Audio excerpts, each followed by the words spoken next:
Tonight, Richie, you get a return match against your former partner, Brian Johnson. Brian Johnson, do you remember this? Simple t-shirt. But this used to instill fear in the hearts of every single person in that CPW locker room. And what happened? You threw it all away. You turned into the type of person that we used to go out of our way to stomp and kick and hurt. Well, this t-shirt now actually serves a good purpose, because every time I look at it, it pisses me off. And the hate and the anger that I feel is coming out against you tonight. You're gonna look awful silly trying to hug the fans with two broken arms. And that smile's gonna look ridiculous when you smile at them and your whole front row of teeth are missing. Because tonight, I'm kicking them straight down your throat.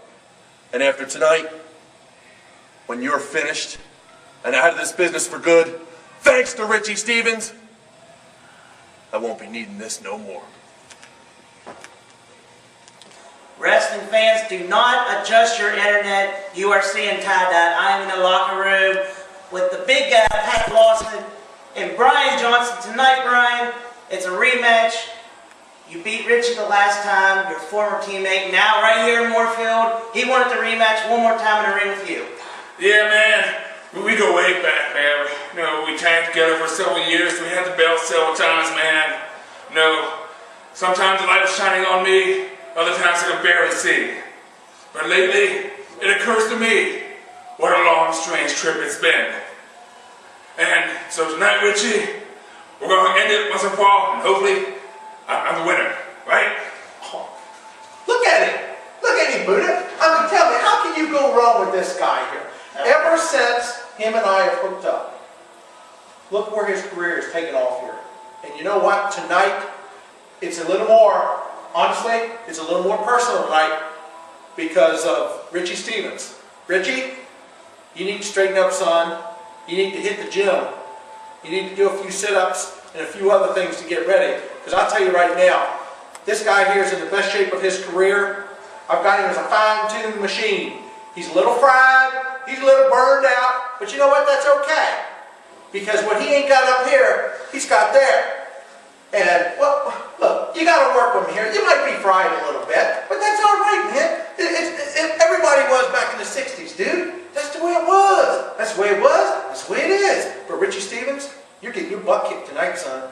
And the deadhead, he's going to walk the floor with you. He's going to walk you like a newborn. And he's going to straighten you out. And by the time this match is over this evening, Buddha, maybe, just maybe, Richie Stevens is going to see the light a little bit. And you know what? You see where his career has gone. Coming out of the closet of leather and going into the tie-dye world. Richie Stevens, maybe you got a few skeletons in your closet. Hey, and as the old saying goes, tie-dye never dies.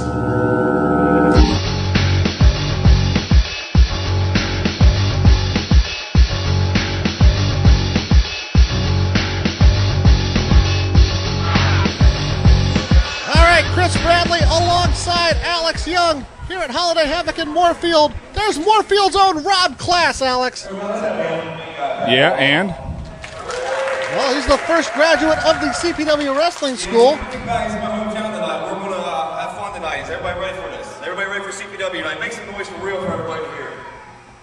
And he scored his first win 2 nights ago in CPW action at Potomac State. Yeah, he got lucky. You know, hopefully I'll be in action tonight. You know, you never know about these things if somebody makes you mad or whatnot. But it should be a good night. Everybody will be ready for it. So everybody show some appreciation for the wrestlers in the back. Well, now that Rob Class is going to be a CPW wrestler, Patrick Lawson is taking over as your ring announcer. God, no. Please, anything but that. Now, I know you're worried that Patrick Lawson, as ring announcer, won't have time for Brian Johnson, but he will try to do his best to manage Johnson as well. Wait a minute, here come the tag team champions, the Sin City Syndicate, and I don't know what they're doing out here at the opening part of the show. I would say Juice is looking quite spiffy there. Oh, wait a minute. They're attacking Rob Class. What the heck are they doing that for? Because they can. The tag team champions beating up the first graduate of the CPW wrestling school. You know, Shane Shadows worked with them. I know. What? There comes Damage Inc. Damage Inc. Well, they saw the Syndicate, and they came after the Syndicate. This is the first time that these four have been in the same building since the Syndicate stole the tag team titles from Damage Inc., beating them at Wrestle War. They didn't steal them. They were awarded them after successfully winning. After successfully shocking Slayer with a taser. They won. Well, it was very nice of Damage. Well, Damage Inc. comes to the aid of Rob Class. And we can have a battle right now. And Damage Inc. going after the Syndicate. Now the Syndicate the Syndicate's going to leave. We'll see that later on tonight. But of all the cheap things to do, going after a rookie, a guy who has just won his first match. Welcome to CPW, kid. Yeah, I'll say. Unbelievable.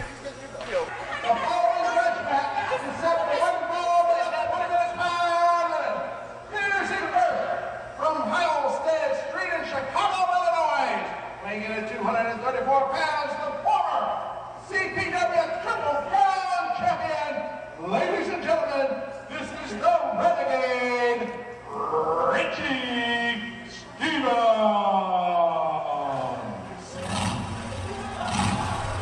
All right, Alex Young making his way to the ring. Well, heck, you heard Pat Lawson announce it. It's the Renegade Richie Stevens as we get set for this big grudge match, a rematch from 2 nights ago. Yeah, no doubt. Richie's going to be looking to get revenge. You know, he got, I won't say kind of cheated, you know, with Johnson trying to be a little sneaky there with that win of his. Well, you can call it sneaky, but Brian Johnson did defeat the Renegade Richie Stevens, and as you're always telling us, you know, that's what counts. Yeah, but, you know, there's no way that, you know, Johnson should be able to defeat Richie. I mean, Richie, he's a former heavyweight champion, former hardcore champion, former tag team champion. He's held more belts than anyone else here in CPW, except for his fistball. Well, there you go. The Deadhead is also a former CPW heavyweight champion and a former CPW tag team champion. This is true. And it is still hard to believe that these guys are now battling each other, and I guess it was a long time coming, because for so long they were best friends and tag team partners. With Brian Johnson and turn him into this clown that he is now. I think what happened was Johnson refused to help the Renegade cheat this summer in that match with Bob Keller. Yeah, but I really got to think that there was something that started beforehand, some little seed that was planted by someone to cause this. Well, you're entirely possible. There's referee Jim Halpern checking out the Renegade. And